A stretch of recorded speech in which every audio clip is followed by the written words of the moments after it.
बच्चों, आज की क्लास में हम लोग सीखेंगे क्लास 10th का पहला चैप्टर है रियल नंबर। जैसे कि क्लास 9th में भी हमने आप लोगों को बताया था कि क्लास 6 to 10 आप जो भी चैप्टर स्टार्टिंग में पढ़ेंगे उसमें कहीं ना कहीं नंबर्स को आपको समझना होगा। तो इस चैप्टर में कुछ चीज़ें आपको रिड्यूस की गई हैं। तो उनमें से लेमा भी है, यूक्लिड डिवीजन लेमा भी आपको रिड्यूस किया गया है, लेकिन हमने उसको इस क्लास में शामिल किया है। आपको क्वेश्चन नहीं करने हैं, लेकिन इस कॉन्सेप्ट को थोड़ा सा अगर आप समझ लेंगे तो थोड़ी सी आपको सहूलियत होगी। देखिए, यूक्लिड डिवीजन लेमा क्या होता है, और इसके पहले क्लास 9th में आप लोगों ने नंबर्स को अच्छे से पढ़ रखा होगा। अगर नहीं पढ़ा है तो मेरे ही चैनल पे क्लास 9th या 8th में अगर चैप्टर फर्स्ट जो है अगर आप देखेंगे तो नंबर सिस्टम को अच्छे से एक्सप्लेन किया गया है। क्लास 9th का चैप्टर फर्स्ट भी आप लोग पढ़ करके नंबर्स को समझ सकते हैं, या क्लास 8th का अगर आप पहला चैप्टर देखेंगे तो उसमें भी आपको नंबर्स के बारे में काफ़ी डिस्कशन मिलेगा। तो हम यहाँ नंबर्स की बात नहीं करेंगे, जो क्लास 10th में जो मेन टॉपिक है हम उसको समझेंगे। तो यूक्लिड डिवीजन लेमा और यूक्लिड डिवीजन एल्गोरिथम इस चैप्टर का रिड्यूस्ड पोर्शन है, तो इसको थोड़ा सा हम समझ लेते हैं। यूक्लिड डिवीजन लेमा का मतलब होता है एक फार्मूला। अगर लेमा को हम डिफाइन करना चाहें तो कह सकते हैं फार्मूला, एक ऐसा फार्मूला जिससे हम किसी भी प्रॉब्लम को सॉल्व करेंगे। अब वो फार्मूला क्या हमको पढ़ना है, तो यहाँ पे वो फार्मूला पढ़ना है a is equal to B Q plus R. अब आपको देखने में ये लग रहा होगा कुछ d is equal to D Q plus R जैसा है, जो कि आपको छोटी क्लासों में पढ़ाया गया होगा। d for dividend, small d for divisor, q for quotient, r for remainder. ये एक डिवीजन एल्गोरिथम को वेरीफाई करने के लिए रिलेशन आपको बताया गया होगा। अब यहाँ पे जो r होता है उसकी एक आपको कंडीशन बताई गई कि जो r होता है वो हमेशा 0 से क्या होगा, इक्वल या ग्रेटर होगा, और जो हमारा d है स्मॉल d उससे ऑलवेज लेस होगा। यानी कभी भी किसी भी नंबर से अगर हम किसी नंबर को डिवाइड करेंगे तो जो रिमाइंडर है वो या तो 0 आ सकता है, या 0 से बड़ा आएगा, और या डिवीजर से छोटा आएगा। उसी चीज को हमें यहाँ भी समझना है। बस यहाँ पे क्या कर देना है, जो हमारा डिवीजर था उसको b लिया गया है, तो हम कह सकते हैं जो रिमाइंडर है वो हमारा 0 से ग्रेटर और इक्वल होगा, और हमारा b से लेस होगा। a को यहाँ पे डिविडेंड माना गया है, यानी कि कोई भी दो नंबर a और b, अगर a में b को डिवाइड करेंगे तो कोसेंट q आएगा और रिमाइंडर क्या होगा, r आएगा। तो इससे हम लेमा क्या कर सकते हैं, बना सकते हैं a is equal to B Q plus R. Algorithm का मतलब होता है प्रोसेस। अगर किसी प्रॉब्लम को सॉल्व करने में लेमा का यूज करके उसको हम सॉल्व करें तो उसे हम एल्गोरिथम कहेंगे। प्रॉब्लम को सॉल्व करने के लिए कोई ना कोई फार्मूला हमें चाहिए होता है, तो वो फार्मूला हमको यहाँ पे यूक्लिड डिवीजन लेमा यूज करना है।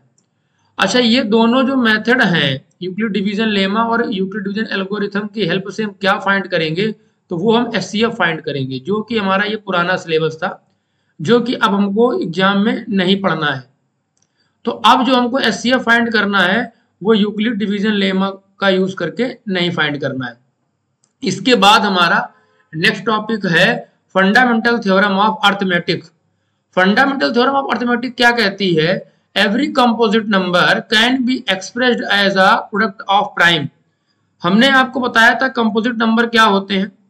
पहली बात तो ये समझ लीजिए कि जो नेचुरल नंबर होते हैं उन्हीं को हमको तीन कैटेगरी में डिवाइड करना होता है। एक होता है वन, दूसरा होता है प्राइम, और तीसरा होता है कंपोजिट। तो कंपोजिट नंबर जो होंगे वो क्या होंगे, जो अपने नंबर और वन के अलावा किसी एक कम से कम एक फैक्टर से और डिवाइड होने चाहिए। जैसे सबसे छोटा जो कंपोजिट नंबर होता है वो 4 होता है, उसके बाद में 6 होता है, इसके बाद में 8 होता है, फिर 9 होता है, फिर 10 होता है, एंड सो ऑन। 4 सबसे छोटा इवन कंपोजिट नंबर है, 9 सबसे छोटा ऑड कंपोजिट नंबर है। तो ये थ्योरम क्या कहती है, किसी भी कंपोजिट नंबर को अगर हम ले लें तो उसे हम प्राइम फैक्टर में क्या कर सकते हैं, एक्सप्रेस कर सकते हैं। जैसे कि अगर हम 8 को ले लेंगे तो हम 2 इंटू 2 इंटू 2 में एक्सप्रेस कर सकते हैं। तो ये थ्योरम का कहना क्या है कि किसी भी कंपोजिट नंबर को हम प्राइम फैक्टर में एक्सप्रेस कर सकते हैं। ठीक है, तो फंडामेंटल थ्योरम ऑफ अर्थमेटिक का स्टेटमेंट आपको याद कर लेना है, बहुत आसान है। Every composite number can be expressed as a product of primes. अच्छा, इसमें जो एनसीईआरटी जो नई वाली है उसकी हम मतलब दोनों एक्सरसाइज इस वीडियो में हम कवर करेंगे। देखते हैं नेक्स्ट टॉपिक हमारा क्या है, highest common factor, lowest common multiple और रिलेशन दोनों में क्या होगा। सबसे पहले हम समझते हैं कि एचसीएफ और एलसीएम में डिफरेंस क्या है। एचसीएफ और एलसीएम जो है उसमें क्या डिफरेंस है। देखिए, एचसीएफ का मतलब तो आपको दिख ही रहा होगा स्क्रीन पे, हाईएस्ट कॉमन फैक्टर बोलते हैं। एलसीएम को लोवेस्ट कॉमन मल्टीपल बोलते हैं। तो सबसे पहले हमको क्या करना है, एचसीएफ को पढ़ने के लिए फैक्टर को समझना है और एलसीएम को पढ़ने के लिए मल्टीपल को समझना है कि मल्टीपल क्या होते हैं। फैक्टर को अगर डिफाइन करना हो तो हम क्या बोलेंगे, फैक्टर ऐसे नंबर होते हैं, फैक्टर ऐसे नंबर होते हैं, अगर किसी भी नंबर का हमको फैक्टर निकालना है तो हम क्या बोलेंगे, फैक्टर ऐसे नंबर होते हैं जो जिस नंबर का हमें निकालना है उस नंबर से लेस होते हैं और 1 के इक्वल या ग्रेटर होते हैं। जैसे एग्जांपल आपको हम बोले कि 10 के फैक्टर निकालिए, तो आपको क्या करना है, 10 से लेस जितने नेचुरल नंबर हैं उनमें वो नंबर लेने हैं जो इस 10 को डिवाइड करें। अगर हमें 10 के फैक्टर निकालने हैं तो हम क्या कहेंगे कि 10 से कम और 1 तक जितने नेचुरल नंबर 10 को डिवाइड करेंगे वो सारे इसके फैक्टर होंगे। जैसे 10 के अगर हम 10 से कम देखेंगे तो क्या होगा, 9, तो 9 तो डिवाइड करेगा नहीं, तो 9 नहीं होगा। 8 भी डिवाइड नहीं करेगा, 7 भी नहीं करेगा, 6 भी नहीं करेगा, 5 करेगा तो पहला फैक्टर क्या हो गया, 5। इसके बाद 4 भी नहीं करेगा, 3 भी नहीं करेगा, 2 करेगा तो दूसरा फैक्टर क्या हो गया, 2। और इसके बाद में 1 जो होगा वो हर नंबर का फैक्टर होता है। 1 is factor of all natural number. ठीक है, तो इस चीज आपको ध्यान रखनी है। तो फैक्टर की डिफिनेशन क्या होगी कि ऐसे नंबर जो किसी नंबर से लेस होते हैं नेचुरल नंबर में और वो उसको डिवाइड करते हैं। मल्टीपल क्या होते हैं, मल्टीपल को डिफाइन करना हो तो हम कहेंगे अगर किसी नंबर का मल्टीपल निकालना है तो हम क्या बोलेंगे, ऐसे नंबर किसी नंबर के मल्टीपल होते हैं जो उससे ग्रेटर होते हैं और कहां तक होते हैं ये नहीं हम बता सकते हैं, इन्फिनाइट तक जाते हैं। हमें क्या बोलना है कि जिस नंबर का हमें मल्टीपल निकालना है उससे ग्रेटर होना चाहिए और उस नंबर में जिसका मल्टीपल निकालना है वो कंप्लीट डिवाइड होना चाहिए। जैसे अगर हम आपसे कहें 10 के मल्टीपल बताइए तो सबसे पहली बात तो 10 से जो ग्रेटर काउंटिंग है हमें उसको देखना है। तो 10 से बड़ा क्या होगा नेचुरल नंबर, 11 होगा, 12 होगा, इस तरीके से काउंटिंग होगी। तो 10 को 11 में डिवाइड करें, डिवाइड होगा नहीं होगा, 12 में नहीं होगा। इस तरीके से करते जाएंगे तो हमें सबसे पहला नंबर मिलेगा 20, इसके बाद मिलेगा 30। तो ये सारे नंबर जो हमें आगे मिलते जाएंगे जिसमें 10 का डिवाइड होगा वो मल्टीपल होंगे। तो अगर डिफरेंस की बात करें, फैक्टर क्या होते हैं, जिस नंबर का निकालते हैं फैक्टर उस नंबर से कम जितने नेचुरल नंबर हैं उनमें जो नंबर उसको डिवाइड करेंगे वो उसके फैक्टर होंगे। मल्टीपल क्या होते हैं, जिस नंबर का मल्टीपल निकालते हैं उस नंबर से उसके आगे के नंबरों में डिवाइड करते हैं, जिस नंबर में कंप्लीट डिवीजन होगा उसे हम मल्टीपल कहेंगे। अब हमको क्या समझना है कि एचसीएफ और एलसीएम कहां से हमारे इंट्रोड्यूस हुए, एचसीएफ का मतलब क्या है और एलसीएम का मतलब क्या है। सबसे पहली बात, एचसीएफ और एलसीएम कम से कम 2 नंबर्स के निकाले जाते हैं। एक नंबर का एचसीएफ और एलसीएम नहीं निकाल सकते हैं हम, तो कम से कम 2 नंबर होने चाहिए। अब जब 2 नंबर होंगे तो एचसीएफ का मतलब क्या हुआ, सपोज हम आपसे कहें 4 और 6 का एचसीएफ बताइए, तो 4 के फैक्टर क्या होंगे, 1, 2 और 4। 6 का फैक्टर क्या होगा, 1, 2, 3 और 6। अच्छा, यहाँ पे चीज ध्यान रखना है कि फैक्टर में हमको क्या करना होगा, 10 को लेना होगा। तो 10 भी हमारा फैक्टर होगा। यहाँ पे हमने यहाँ पे 10 को नहीं लिया है, हमको 10 से चेक करना शुरू करना है। सबसे पहले 10 से डिवाइड करना है तो 10 होगा और फिर इसका 9, 8, 7, 6, 5, तो इसके फैक्टर क्या होंगे, 1, 2, 5, 10। ऐसे मल्टीपल जब देखेंगे तो 10 से शुरू करना है, तो पहला मल्टीपल 10 होगा, फिर क्या होगा 20 होगा, इस तरीके से मल्टीपल्स होंगे। तो अगर हमको एचसीएफ निकालना है तो पहले हम फैक्टर लिखेंगे। तो 4 का जो फैक्टर होगा 1, 2, 4 होगा और जो 6 का फैक्टर होगा 1, 2, 3 और क्या होगा 6 होगा। तो अब अगर हम देखें कि दोनों में सबसे हाईएस्ट ऐसा फैक्टर कौन सा है जो दोनों में कॉमन है, तो वो है 2। अब अगर हम लोवेस्ट की बात करते, भाई हम हाईएस्ट कॉमन फैक्टर बोलते हैं तो लोवेस्ट कॉमन फैक्टर भी तो बोल सकते हैं, तो लोवेस्ट कॉमन फैक्टर क्यों नहीं बोलते हैं?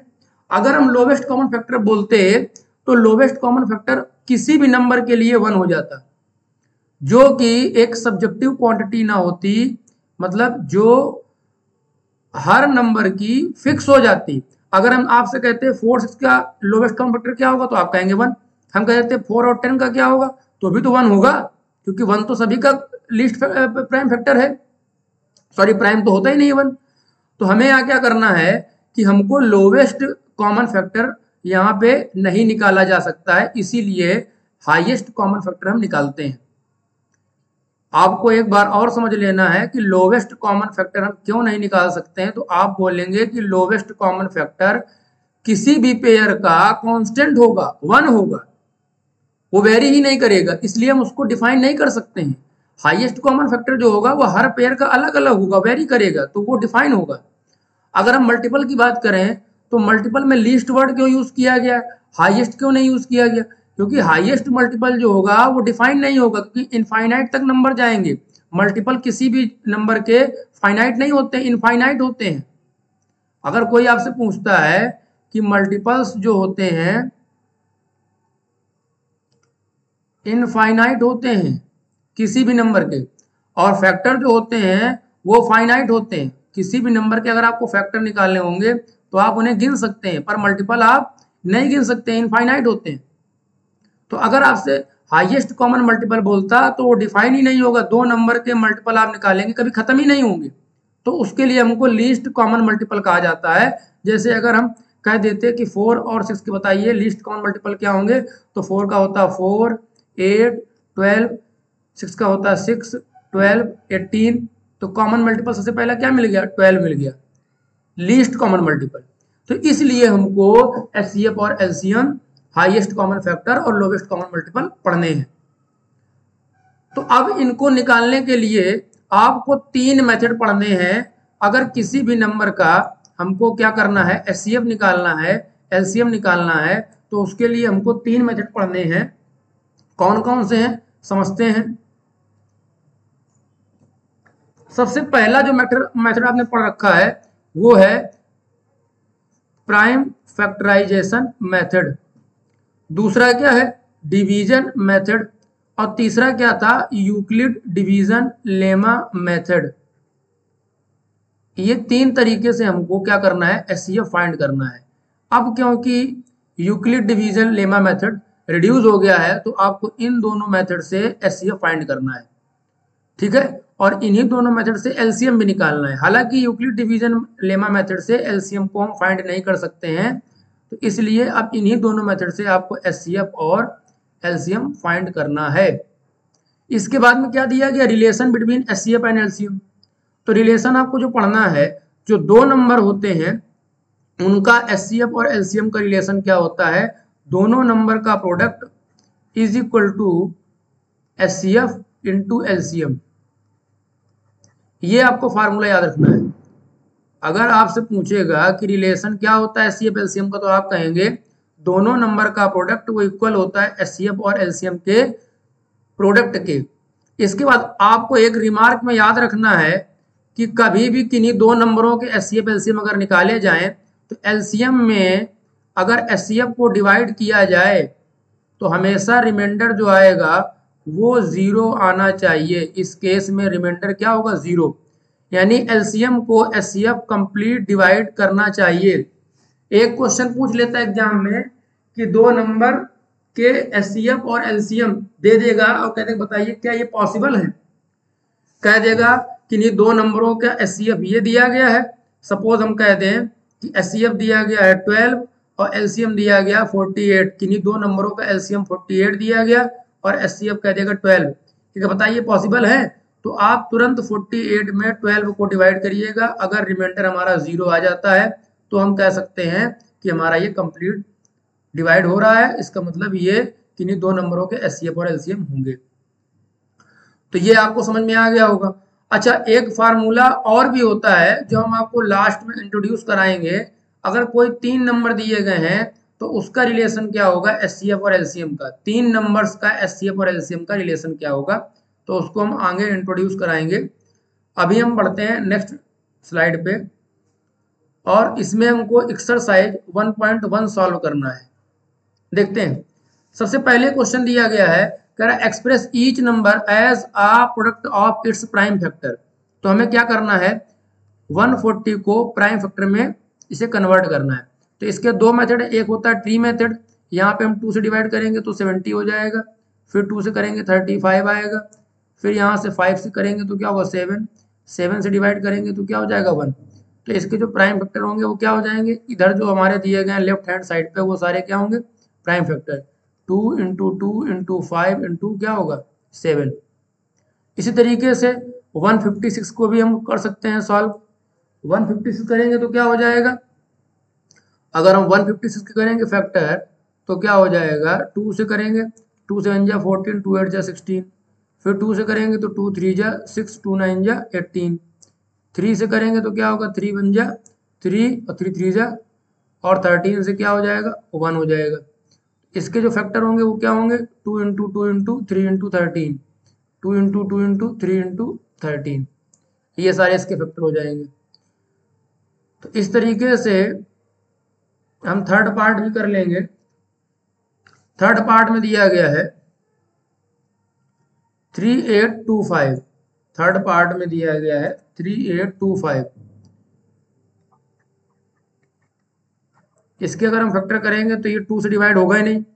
अगर हम 3 से चेक करें तो डिविजिबिलिटी आपको क्लास 8 में पढ़ाई गई है, सबका सम कीजिए और 3 का मल्टीपल होना चाहिए। तो 5 2 7 8 15, 3 18, तो 3 से डिवाइड होगा तो 3 से 1 टाइम 2 टाइम हो जाएगा 22, 7 जा और 5 जा, फिर 3 से करेंगे 3 4 जा 2 जा और 5 जा, फिर 3 से करेंगे तो नहीं जाएगा, तो अब 3 से नहीं जाएगा तो हम 5 से चेक करेंगे, 5 से 5 8 जा 40, 5 5 जा 25, फिर 5 से 5 1 जा 5 7 जा और 17 से 1 टाइम हो जाएगा। तो इसके जो फैक्टर आएंगे वो क्या होंगे 3 इंटू 3 इंटू 5 इंटू 5 इंटू 17। इस तरीके से आपको प्राइम फैक्टर में कन्वर्ट करना है। इसके बाद में नेक्स्ट पार्ट क्या कह रहा है, 7429 को कन्वर्ट करेंगे प्राइम फैक्टर में। तो 7429 को अगर हम चेक करें तो ये 2 से होगा नहीं, 3 से भी नहीं होगा डिवाइड, 5 से भी नहीं होगा, 7 से भी नहीं होगा, 11 से भी नहीं होगा, 13 से चेक करिए 13 से भी नहीं होगा, 17 से हो जाएगा, 17 4 जा 68 और 62 होगा, 17 3 जा 51 और 17 7 जा 119। इसके बाद में 19 से चेक करिए तो 19 2 जा 38 और 57 19 3 जा, हाँ तो 19 से जाएगा 19 2 जा और 19 3 जा और 23 से क्या हो जाएगा 1 हो जाएगा। तो इसके प्राइम फैक्टर क्या होंगे 17 19 23। तो आंसर हो जाएगा 17 इंटू 19 इंटू 23। तो इस तरीके से क्वेश्चन नंबर फर्स्ट हमारा कंप्लीट हो गया। क्वेश्चन नंबर सेकंड देखते हैं। तो सेकंड में बोल रहा है find the LCM and SCF of the following pair and verify LCM into SCF is equal to product of two number. ये रिलेशन आपको दिया गया जब हमने बताया था आपको कि first number into second number is equal to SCF into LCM। तो इसी को आपको वेरीफाई करना है। पहला पार्ट देखिए, इसका दिया गया 26 और 91। तो इसके अगर हम फैक्टर करेंगे तो क्या हो जाएगा, प्राइम फैक्टर 2 हो जाएगा, 13 हो जाएगा, और इसका क्या हो जाएगा 3 से, तो ये होगा 3 से नहीं होगा, 3 से 7 से होगा, 7 इंटू 13 हो जाएगा। तो अब दोनों में अगर हम SCF निकालेंगे दोनों नंबर्स का तो क्या होगा 13 मिल रहा है, और अगर हम LCM निकालेंगे तो पहले जो SCF है वो तो हमको लिखना ही लिखना है, अब जो रिमेनिंग बच रहे हैं उनको लिख लेना है, तो 2 इंटू 7 हो जाएगा।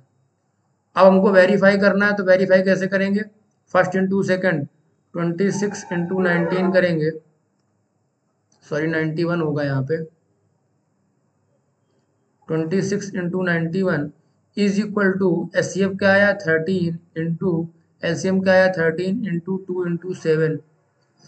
तो अगर इसको मल्टीप्लाई करें तो क्या हो जाएगा 1 6 जा 6 1 2 जा 2 हो जाएगा, 9 6 जा 54 5 9 2 जा 18 5 23 6 4 2 6 3 और 2। यहाँ पे मल्टीप्लाई करेंगे 13 13 जा 169 हो जाएगा और 7 2 जा 14 होगा। 14 का मल्टीप्लाई करना है 169 से, 14 9 जा 126 12 होगा, 14 6 जा 84 14 6 जा 84 और 12 84 और 12 96 हो जाएगा और 9 हो जाएगा, 14 1 जा 14 9 23। तो ये हमारा इक्वल आ गया, तो यहाँ से हमारा वेरीफाई हो जाएगा। इसी तरीके से आपको सेकंड और थर्ड पार्ट करने हैं, कर देते हैं हम सेकंड वाला भी पार्ट। सेम प्रोसेस आपको यूज करना है। सेकंड में आपको दिया गया है 510 और 92। तो फैक्टर करेंगे तो सबसे पहले 2 से डिवाइड करेंगे तो 2 हो जाएगा। फैक्टर अगर हम करेंगे तो 2 से डिवाइड करेंगे, कर लेते हैं फैक्टर हम यहाँ पे, तो क्या हो जाएगा 510, तो 2 से करेंगे तो 2 2 जा 4 2 5 जा 10 2 5 जा 10। अब ये हमारा 3 से तो जाएगा नहीं, जाएगा 5 2 7 5 12, हाँ 3 से जाएगा, 3 8 24 3 5 जा 15। फिर ये 5 से जाएगा 1 और क्या हो जाएगा 5 7 जा 35 और ये 17 से जाएगा। तो इसके क्या मल्टीपल होंगे प्राइम, प्राइम फैक्टर क्या होंगे इसके 2 इंटू 3 इंटू 5 इंटू 17। और अगर 92 के करेंगे तो क्या हो जाएगा 2, 92 को भी कर लेते हैं, तो 2 से क्या हो जाएगा 4 और 6 हो जाएगा, 2 से 23 हो जाएगा और 2 23 से क्या होगा 1 हो जाएगा। तो 2 इंटू 2 इंटू 23 होगा। तो अब अगर हम इसका एचसीएफ फाइंड करें तो एचसीएफ क्या हो जाएगा, एचसीएफ में अगर हम देखेंगे तो सिर्फ जो है हमें 2 मिल रहा है, तो एचसीएफ हमारा हो जाएगा 2। और अगर हम एलसीएम निकालेंगे तो क्या मिल जाएगा हमें, 2 तो पहले ले लेना है, इसके बाद में क्या बच रहा है 3 5 17 इंटू 2 इंटू 23, ये हमारा एलसीएम होगा। अब जब वेरीफाई करना है तो दोनों नंबर का मल्टीप्लाई करना होगा। 510 into 92 is equal to 2 into 2 into 3 into 5 into 17 into 2 into 23। अब अगर हम इसको मल्टीप्लाई करें तो इधर मल्टीप्लाई करेंगे तो क्या हो जाएगा 2 1 जा 2 2 5 जा 10 9 1 जा 9 9 5 जा 45, ये 0 हो जाएगा, ये 2 हो जाएगा, ये 9 हो जाएगा, ये 6 हो जाएगा, ये 4। और इधर भी अगर आप मल्टीप्लाई करेंगे तो आपका यही आंसर आएगा। तो इस तरीके से हमें वेरीफाई करना है। थर्ड पार्ट आप लोग कर लेंगे, आसान सा है, हो जाएगा। अब देखते हैं क्वेश्चन नंबर थर्ड को। क्वेश्चन नंबर थर्ड में कह रहा है find the LCM and HCF of the following integer by applying the prime factorisation method. अब यहाँ पे आपको 3 नंबर दिए गए हैं,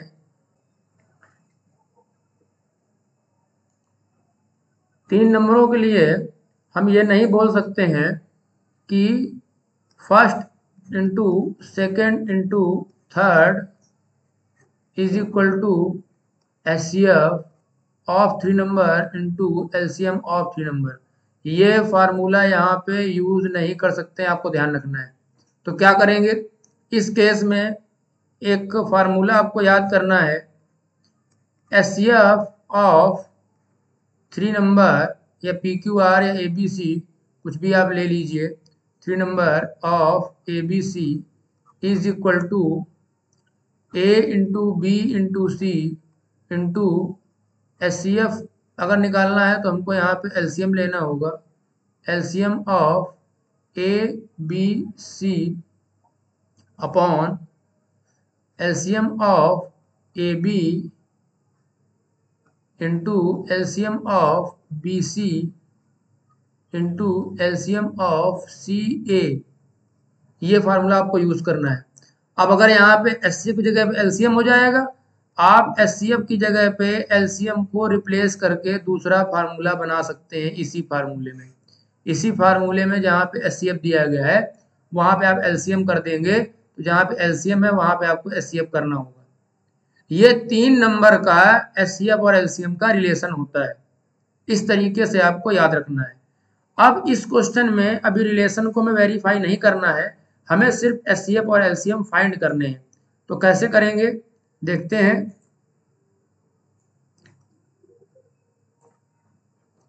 पहला पार्ट कह रहा है 12, 15, 21। तो अगर हम इसके प्राइम फैक्टर में कन्वर्ट करें तो क्या हो जाएगा, 2 इंटू 3 इंटू 2 इंटू 2 इंटू 3 हो जाएगा, 2 इंटू 2 इंटू 3 हो जाएगा। 15 में क्या हो जाएगा, 3 इंटू 5 हो जाएगा। और 21 में क्या होगा, 3 इंटू 7 हो जाएगा। तो अगर हम एचसीएफ निकालेंगे तो क्या होगा, हमें तीनों में 3 मिल रहा है कॉमन फैक्टर, तो 3 हो जाएगा। और अगर हम एलसीएम निकालेंगे, एलसीएम के लिए क्या होगा, पहले 3 तो हमको कॉमन ले ही लेना है।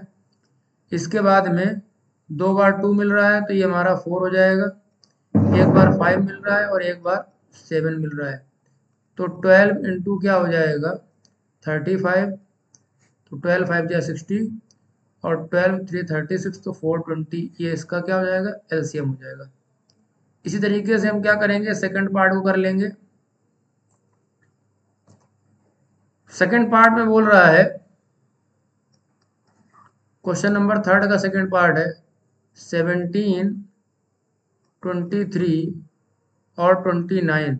तो 17 तो प्राइम नंबर है, तो इसका जो प्राइम फैक्टराइजेशन होगा वो 1 इंटू 17 हो जाएगा। हालांकि 1 को हमें प्राइम लेना नहीं, तो केवल 17 ही रहेगा। 23 का 23 ही रहेगा और 29 का 29 ही रहेगा। अब यहाँ से एक बात ध्यान रखनी है कि एचसीएफ ऑफ प्राइम नंबर वो ऑलवेज 1 होता है। अभी क्योंकि तीनों प्राइम नंबर हैं तो इसका एचसीएफ क्या हो जाएगा, 1। और जब एलसीएम निकालेंगे, एलसीएम ऑफ प्राइम नंबर, तो वो क्या होता है, प्रोडक्ट ऑफ प्राइम। जितने नंबर का आपको निकालना है तीनों का मल्टीप्लाई कर दिए। तो यहाँ पे क्या करेंगे, 17 इंटू 23 इंटू 29 हो जाएगा। सॉल्व कर लेंगे, आंसर आ जाएगा। इसका भी थर्ड पार्ट आप लोग को करना है। अब हम क्वेश्चन नंबर 4 की तरफ बढ़ेंगे। क्वेश्चन नंबर 4 क्या कह रहा है, गिवन दैट एचसीएफ, हमको 2 नंबर का एचसीएफ दिया गया है। क्या दिया गया है, 9। और हमसे पूछ रहा है कि एलसीएम क्या होगा 2 नंबरों का। हमको नंबर क्या दिए गए, फर्स्ट नंबर दिया गया है 306 और सेकंड नंबर क्या दिया गया है 657। हमको फार्मूला पता है, क्या होता है, first into second is equal to HCF into LCM. तो यहाँ पर अगर हम रखते हैं तो 306 इंटू 657 इज इक्वल टू, हमको क्या दिया गया है, एचसीएफ दिया गया 9 और हमें एलसीएम क्या करना है, फाइंड करना है। तो अगर हम एलसीएम निकालेंगे तो हो जाएगा 306 657 अपॉन क्या होगा, 9। तो 9 से ये कैंसिल होगा, 3 टाइम्स 27 और 9 4 जा 36। तो 657 से 34 का आपको मल्टीप्लाई कर देना है। तो 4 7 जा 28, 2 4 5 जा 20, 22 हो जाएगा। 4 6 जा 24, 26 हो जाएगा। 3 7 जा 21, 2 3 5 15, 2 17, 1 3 6 जा 18, 119। तो ये 8 हो जाएगा, ये 2 1 3 होगा, 7 6 13 हो जाएगा, 1 हो जाएगा, 9 2 11 12 हो जाएगा। तो ये इसका एलसीएम हो जाएगा। क्वेश्चन नंबर 5 की तरफ बढ़ेंगे। क्वेश्चन नंबर 5 बोल रहा है, check whether 6 to the power n can end with the digit 0 for any natural number. अब ये आपको ध्यान रखना है, क्लास 9th में आपको बताया गया होगा और 10th में भी आपको ध्यान रखना है कि किसी भी नंबर का अगर यूनिट प्लेस 0 होगा तो उसके लिए उसमें 2 इंटू 5 का प्राइम फैक्टर के फॉर्म में होना बहुत जरूरी है। अगर 2 इंटू 5 प्राइम फैक्टर के फॉर्म में नहीं होगा, उस नंबर का फैक्टर अगर हम कर रहे हैं, तो कभी भी यूनिट प्लेस पे 0 नहीं मिलेगा। अगर एक बार 2 इंटू 5 का पेयर होगा तो एक 0 मिलेगा, 2 बार होगा तो 2 0 मिलेंगे। जितने 0 हमें चाहिए यूनिट टेंस या 100 प्लेस पे, उतने हमको पेयर 2 और 5 के चाहिए। तो इसमें हमें क्या करना है, जो हमें आंसर करना है, क्या करना है कि 6 टू पावर n में अगर हम फैक्टराइजेशन करें इसका, तो 2 इंटू 3 होगा। इसमें हमारा 5 जो है वो एब्सेंट है, तो अगर 5 एब्सेंट होगा तो कभी भी यूनिट प्लेस पे 0 नहीं आएगा। अगर यहीं पे 2 और 5 प्रेजेंट होते, उसके अलावा कोई और भी नंबर होता, हमें उससे मतलब नहीं है, अगर 2 और 5 का पेयर होता तो यूनिट प्लेस पे 0 होता। तो हमें आंसर में क्या बोलना है, क्योंकि यहाँ पे 5 as a prime factor absent है, इसलिए हमारा ये रिजल्ट जो होगा 6 टू द पावर n कभी भी यूनिट प्लेस पे 0 नहीं देगा। क्वेश्चन नंबर 6 में क्या कह रहा है, explain why 7 into 11 into 13 plus का 13 and 7 into 6 into 5 into 4 into 3 into 2 into 1, 7 into 6 into 5 into 4 into 3 into 2 into 1 plus का 5, हमें ये प्रूव करना है कि ये दोनों कंपोजिट नंबर हैं। अब कंपोजिट नंबर की डिफिनीशन आपको याद करनी है।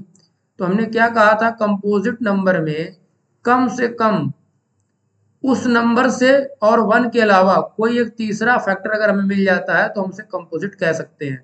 तो अगर इस नंबर को ध्यान से देखिए तो हमें 13 कॉमन मिल रहा है, क्योंकि 13 ऐड में दिया गया, 13 कॉमन ले लेंगे तो यहाँ क्या बचेगा, 7 इंटू 11 77 और प्लस का 1, तो ये हो जाएगा हमारा 13 इंटू 78 और इंटू 1 भी लिख सकते हैं। तो अब आप देखिए ये 1 से भी डिवाइड होगा, 78 से भी डिवाइड होगा और 13 से भी होगा। तो इसका मतलब अगर इस नंबर को हम देखें, इस पूरे नंबर को, और ये पूरे मल्टीप्लाई करने के बाद तो डिवाइड होगा ही होगा, तो इसमें हमको क्या हो गया कि 2 से ज़्यादा फैक्टर मिल रहे हैं, इसका मतलब ये कंपोजिट हो गया। इसी तरीके से नीचे वाला अगर हम पार्ट देखें तो देखिए दोनों में हमको क्या मिल रहा है, 5 कॉमन मिल रहा है, क्योंकि 5 एडिशन में दिया गया तो 5 कॉमन हो जाएगा।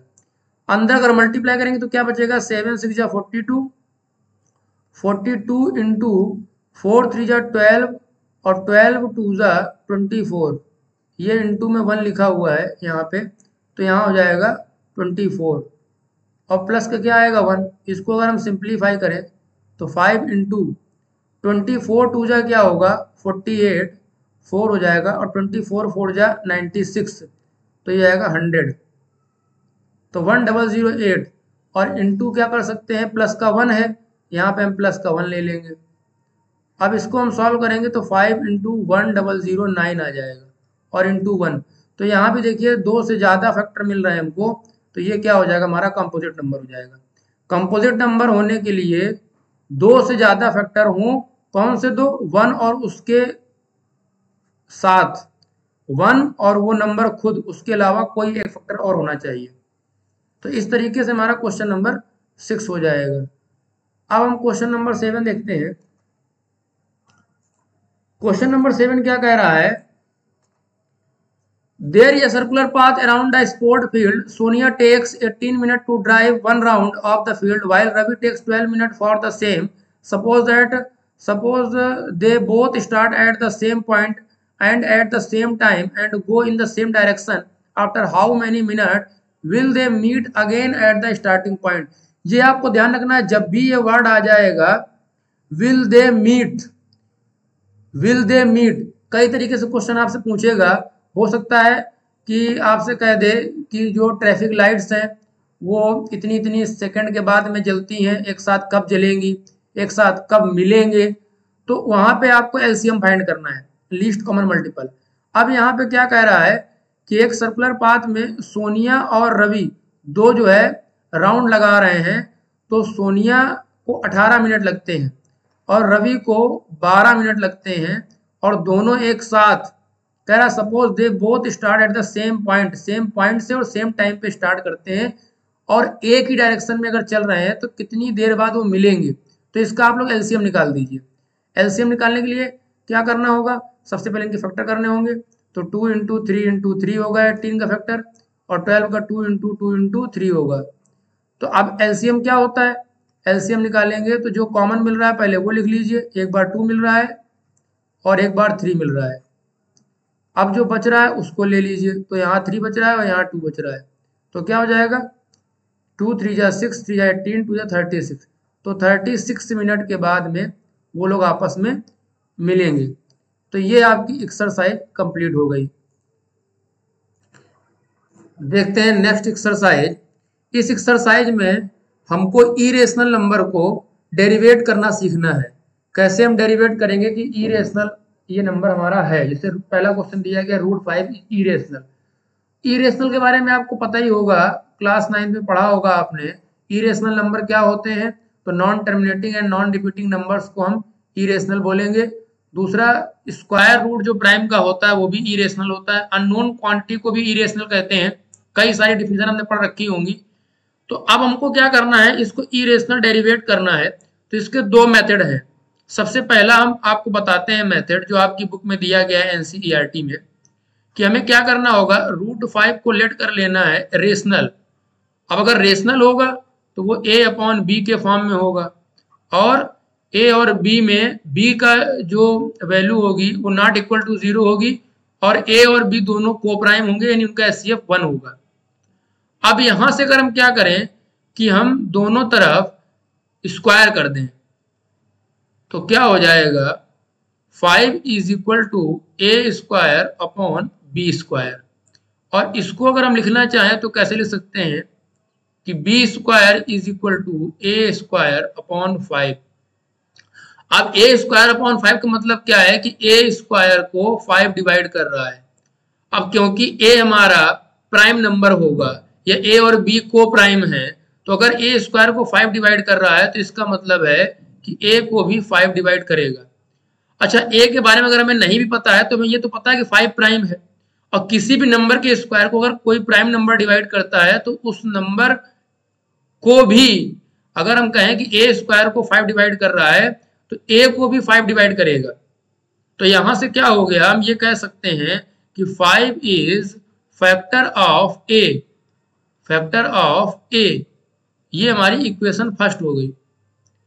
अब हमें करना क्या है कि इस इक्वेशन में a की जगह हमें पुट कर देना है, इसी जो रूट के अंदर में डेरिवेट करना है, इसी का मल्टीपल एक लेना है, तो 5c ले लिया। तो अगर हम इस इक्वेशन में a की वैल्यू 5c पुट करें तो क्या इक्वेशन हो जाएगी, 5 = 5c² इसको अगर हम और सिंप्लीफाई करें तो क्या हो जाएगा, b² = 25c² क्या होगा 5। अब ये 5 से हमारा कैंसिल आउट हो जाएगा, तो c² = क्या होगा b² 5।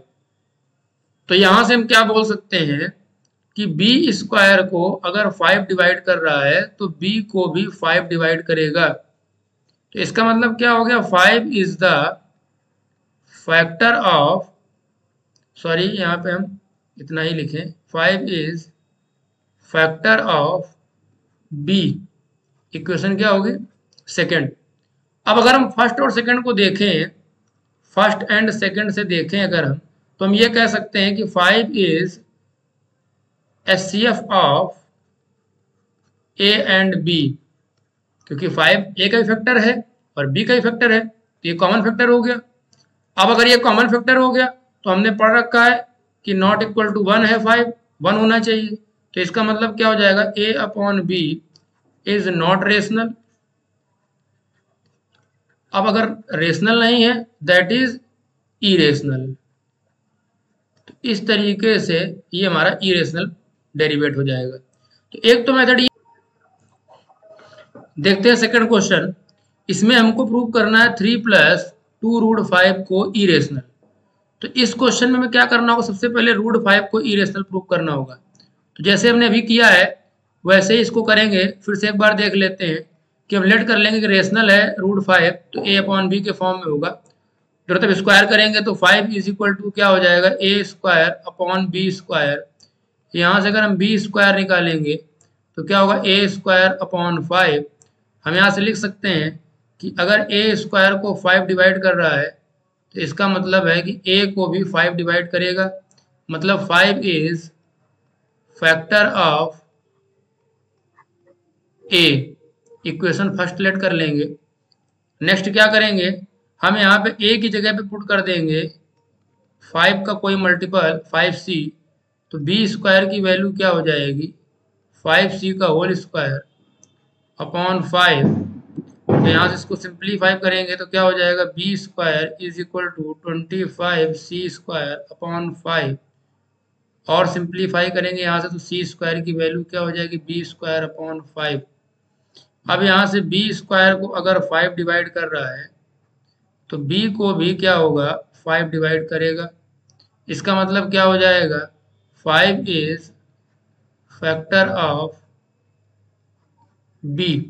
इसको इक्वेशन नंबर क्या करेंगे हम सेकंड लेट कर लेंगे। अब अगर हम फर्स्ट एंड सेकंड से देखें तो क्या होगा कि जो एचसीएफ होगा ए और बी का वो हमारा 5 होगा जो कि नॉट इक्वल टू 1 है।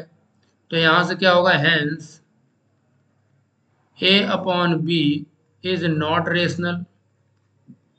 अब अगर ये रेशनल नहीं है तो क्या है दैट इज इरेशनल। अगर रेशनल नहीं है कोई नंबर तो क्या है वो इरेशनल है। तो अगर √5 इरेशनल हो गया है फिर हम क्या लिखेंगे, हमने एक पढ़ा था कॉन्सेप्ट 9th में, क्या पढ़ा था कि अगर रेशनल में मल्टीप्लाई किया जाए इरेशनल का तो वो भी इरेशनल होता है। तो इस हिसाब से 2 रेशनल है इंटू √5 इरेशनल हमने प्रूव कर दिया, तो जो रिजल्ट होगा 2√5 वो इरेशनल हो जाएगा। इसके बाद में अगर रेशनल में इरेशनल को ऐड किया जाए तो भी इरेशनल आता है। तो यहाँ पे अगर रेशनल को ले लें हम 3 और यहाँ पे इरेशनल अभी हमने 2√5 दिखाया, तो ये रिजल्ट भी हमारा इरेशनल हो जाएगा। तो इस तरीके से भी हम इसको डेरिवेट कर सकते हैं। तो ऐसे ही आपको क्वेश्चन नंबर 3 करना है। क्वेश्चन नंबर 3 में क्या दिया गया है, पहला पार्ट कह रहा है 1/√2 को इरेशनल दिखाइए, तो आप पहले √2 को इरेशनल दिखा दीजिए और इसके बाद में आप ये लिखिए कि we know that rational upon irrational is equal to irrational, hence 1/√2 is equal to irrational. तो इस तरीके से आपके तीनों पार्ट हो जाएंगे, इसमें से कोई भी दिक्कत नहीं होगी। इस तरीके से आपका चैप्टर खत्म हो गया।